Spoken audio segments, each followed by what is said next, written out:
Hey guys, it's Eric Jackson again. So today I'm going to talk about the levels of response to frustration and anger, especially when this is directed from you to another person. Originally this was going to be a quite different presentation than it actually is. I was typing it out and then realized that there was something to the undertone that I was putting together where I'm going, well, that works well for me because of some context, but I don't think it's going to work well for a general audience. So I had to actually go back and significantly rethink a number of things I was going over and how I wanted to present that. So the way our society deals with anger and frustration is just terrible. It seems like unless you're in a position of authority, you really aren't allowed to get angry at anyone.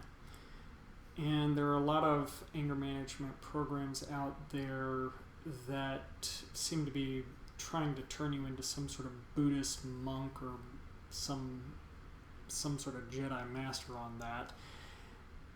And they all seem to start with an assumption that your anger is inherently wrong, that there's something wrong about that it's not justified or anything like that. And that's very disheartening. I don't feel that's a good way to approach this, and yes, sometimes we can have misconstrued ideas about what's going on, but there are plenty of times where no, that person went and their actions do affect me and they did this and I'm right to be upset about that.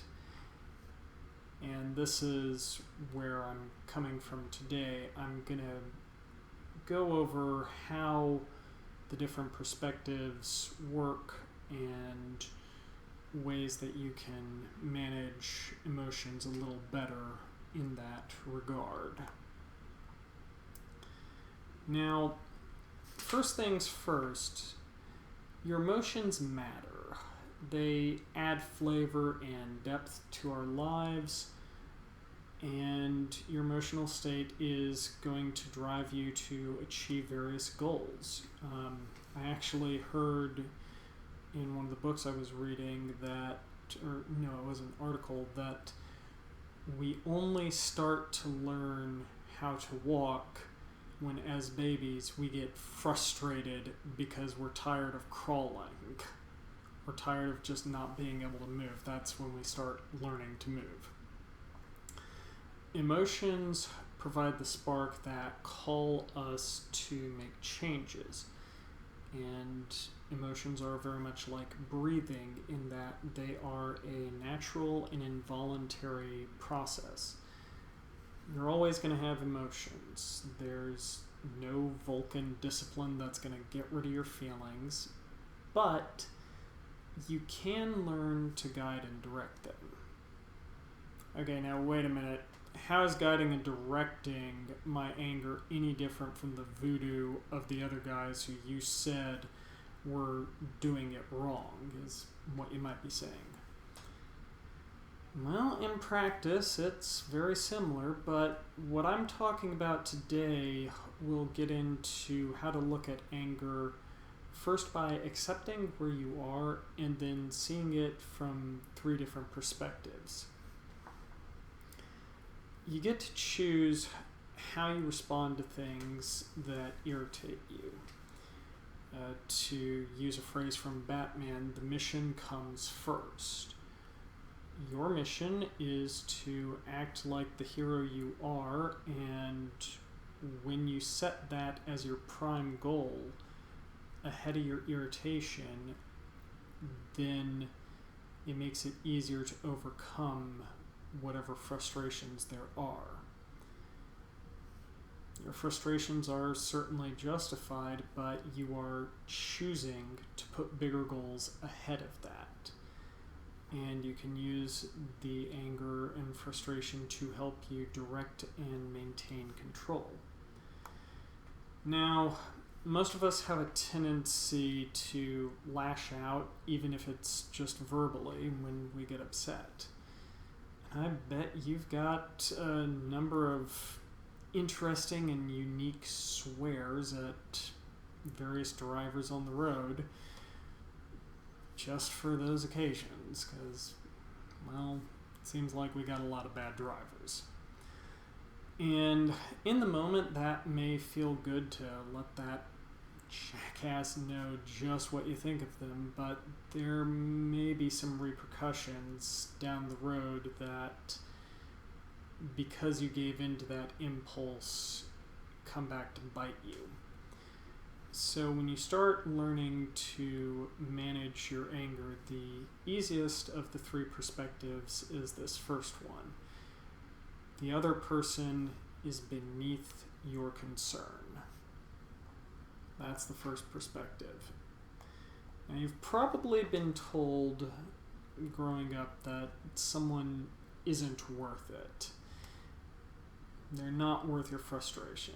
And like most advice when dealing with stress, this is an incomplete statement. It doesn't carry the weight of what's being conveyed. Most of us need to put up our defenses when we're attacked or when people make unreasonable demands, or they're just inconsiderate and rude. They should know better. So why are we letting them get away with this pathetic issue that they have? They haven't earned the right to take up time in your head or your life. They haven't earned the right to be a problem to you. You're better than them. The best example that I saw of this perspective was actually from the Samurai Jack cartoon, episode 42, Samurai vs. Samurai. Now, for those of you who haven't seen Samurai Jack, Jack is basically an epic level samurai, 20th level easily. And he's taken on and defeated just hordes of robot armies. And he comes into a bar and is just trying to have a cup of tea in peace. Now, skipping over a lot of the details, this loudmouth show-off comes into the bar, and he's claiming to be a samurai himself. And eventually, this braggart realizes that Jack is who he is, and he challenges Jack to a duel. And Jack, after a while, realizes that he's never going to get to drink his tea in peace as long as this bugger's here. So he finally accepts the duel and they go outside. Now the braggart goes and draws his sword, but Jack does something different. Jack cuts 2 pieces of bamboo and tosses one to his opponent. And the opponent asks, well, what's this all about? He was wanting to fight Jack with a sword, and Jack says that this man has not yet earned the right to face his blade. When you're angry, you don't really care about the view of the other person involved. That's a mindset and an attitude for another time, and it takes a lot of practice to cultivate it, and we're going to get to that later in this talk. This perspective where we are now helps to keep you focused on your goals and allows you to move on without lashing out at the other person. Another good quote from an actual anime, Escanor of the 7 Deadly Sins, is, "Why should I bear any hatred towards someone who's obviously weaker than myself?" Now, while this view of superiority is quite satisfying in the moment and keeps us from going down a path of anger, there is a problem. Unless it is extremely well managed, this method of control may lead us down the path of the dark side. You see, Yoda unfortunately left out a step in his talk with Anakin. Contempt is what leads to hatred, and, well, I think we all know where hatred leads. Giving in to that smug sense of superiority is engaging the emotion of contempt.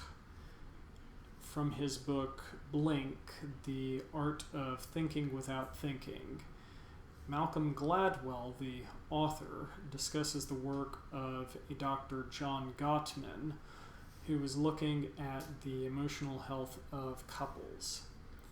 And what Gottman found is that contempt is, and I quote, closely related to disgust, and what disgust and contempt are about is completely rejecting and excluding someone from the community. Contempt is an insulting and dehumanizing attitude of superiority towards another person. It is the biggest signal from Gottman's research that a relationship is in trouble.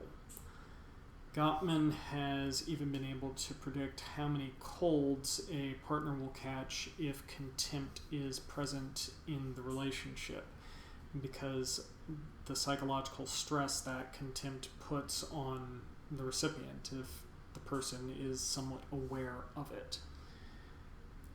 Contempt festers, and it doesn't pass like anger.